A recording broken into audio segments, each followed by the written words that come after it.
one day North America will be better than Japan. That day will probably be in like a million years, but you know, a man can dream. I just say it is now. Like, no matter how much it pisses off the Japanese players. Like, it's just good banter. It's just good banter, you know? Just will it into existence, of course. Okay. I mean, some seem to need that, you know? Like, some players, like, need the, like, crowd views. Yeah. You know, after the like sub 4 minute marathon was broken, you know, a bunch of other people started doing it. Exactly. I know this is, I don't know how much this is true for Tetris, so you guys have like Tetrio and all that now. So you get like more outlets. But at least for Puyo, a lot of players like they need that crowd, they need the big tournament to be like motivated to continue. Yeah. But a very quick round for OSW there. That 6-3, pretty lethal. Oh my god, I forgot to watch this first stream. Forgive me. You're okay. You're forgiven. You can also watch.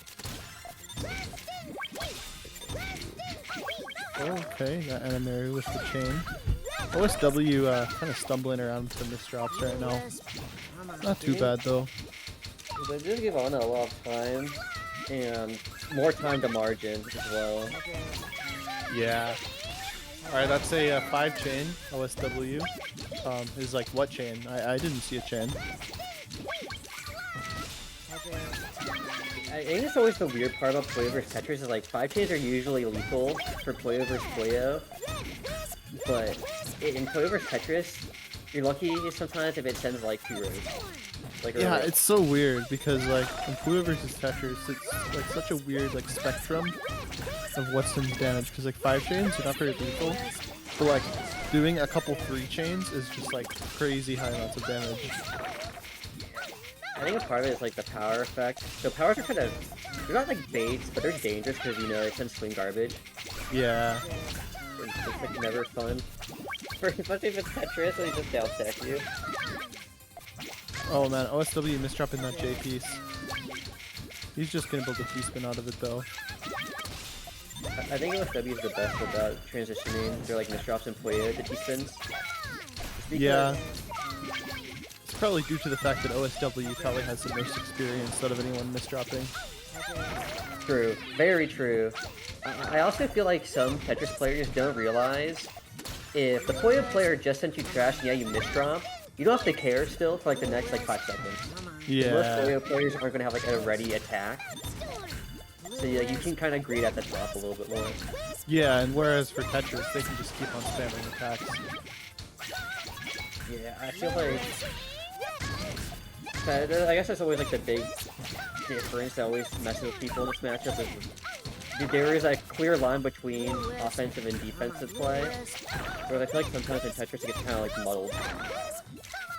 Yeah, with like effective downstacking, it becomes really hard to distinguish between attacking and defending.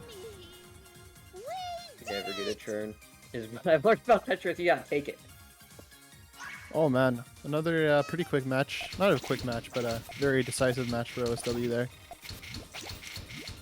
Okay, loudness stacking. This is good for Lana though. She built a lot of multiple ways to pump, like multi-triggers. Oh man, but she needs like 3 blues right there. Yeah, I kinda had to kick them out because about OSW's trash work and now you're just dead. Yeah. This is one of the risks though that always happen to Puyo, not just for like Tetris, but like even all clear rounds. Building counter really sucks if you don't take the right amount of trash, because you effectively cut how much damage you can do. Most counter chains only do about like a 5 to 6 chain, like 7. Yeah. Unless you know how to transition it, and like most Puyo players in the West don't really know how. So you just like lose out a lot. Alright, we got Anameru's chain and a power 4. Sending a whole line of garbage to OSW. It's so clean. If your matchup is broken. I mean, it's just hard to get that 32. Like, what do you do? Let's like play to survive. Oh man, in the 10 combo, that's gonna send 4 lines over to Anameru, who has no response. Unfortunate. Yeah, there's like no reds coming either, so for like, even if she had gotten the chain, I think you should still like take like 2 there. But what can you do if the game doesn't want to give you anything? Oh, there's the all clear start. Yeah.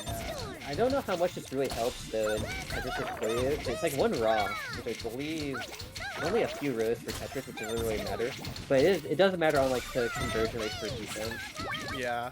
You know, I sometimes see Sinred when he's playing against like Tetris or something. They'll just like deliberately ignore the all-player start and just go with the bigger chain. Yeah.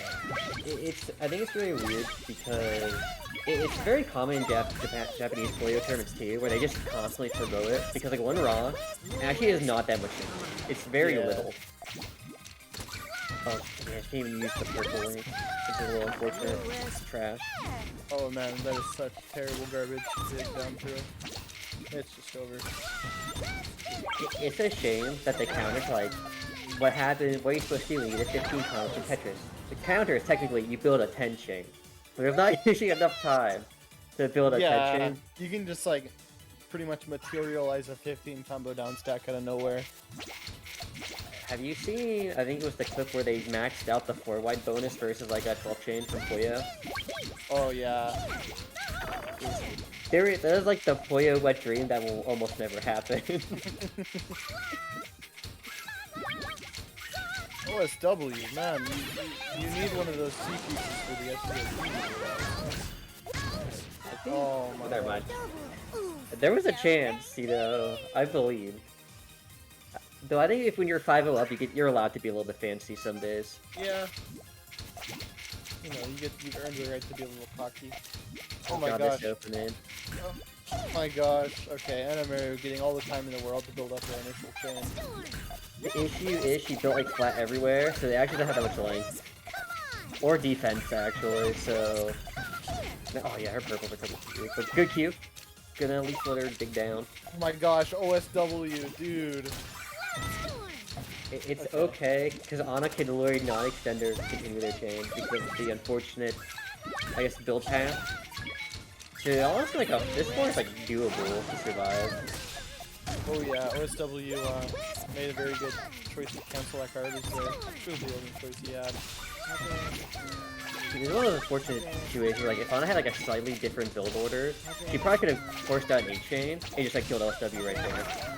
But when you opt for like 2 separate chains on both sides of the board, you run out of resources really fast. Yeah. Oh man, yeah, Anameru is really high up on the board right now. Doing her best to clear out all the garbage, but OSW is more than happy to just put that garbage right back down. So there's probably gonna be death. There's too many colors needed, and there's like the one side like the Puyo RG you would want to see as a Puyo player, but not versus Tetris. We did it! Alright, game point. I feel like it would help Ana if she just commit to like right side. Like 2 column is really good, don't get me wrong. But you know, it's 2 columns versus 3, right? And 3 column at least can convert into GTR or like any other key form, and then you can like survive. Oh my gosh, okay, OSW is just feeling a little charitable with time, it seems. Ana's gonna take that time. Look at that. Oh no, she's gonna lose. Oh, that really sucks. That's real bad. Okay, there's the 2 chain though. Going to send damage to OSW as he's going to get a few PPT pieces. But unfortunately, Ana just doesn't have a resource. So after that yellow pop, it ruined her entire chain. It meant she just no longer gets to play the game. Yeah. You really gotta establish your footing in the beginning of the game. That goes for pretty much both sides. Yeah, I think it's just more potent for Puyo because you are so reliant on that 32 seconds. That if you don't get it, you have like no way to defend yourself unless like the Tetris player starts throwing or it's like not that good of a player. Yeah, no, it looks like OSW is just going to try to downstack here. He's doing a pretty good job. This is a lot of keys that he's been dealt. But, you know, making it into the teaspoon doubles and looks like he found a combo. It's gonna be needed because Ana did a really good job of just surviving. So I feel like Ana's gonna be getting slowly closer to an advantage state. But the issue is she just has a big chain, like really force OSW to feel bad for stacking. Yeah. Oh no! Okay. I don't know how I did not. You know, that's a Puyo left thing, isn't it? Actually, have you heard? OSW managed to make that T-miss drop into an FCFD. Very interesting sequence of events there. So you're gonna get power forward on this side.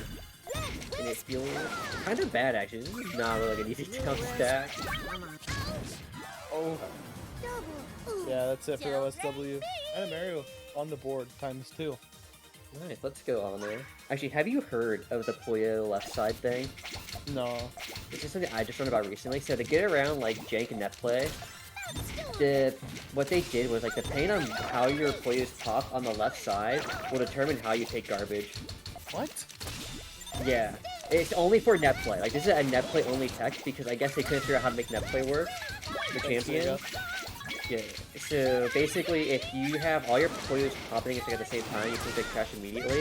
If there's one extra Puyo, you don't take trash immediately. I believe that's how it works. And it's really, really annoying. I don't know actually if it's in PPT2. I assume so.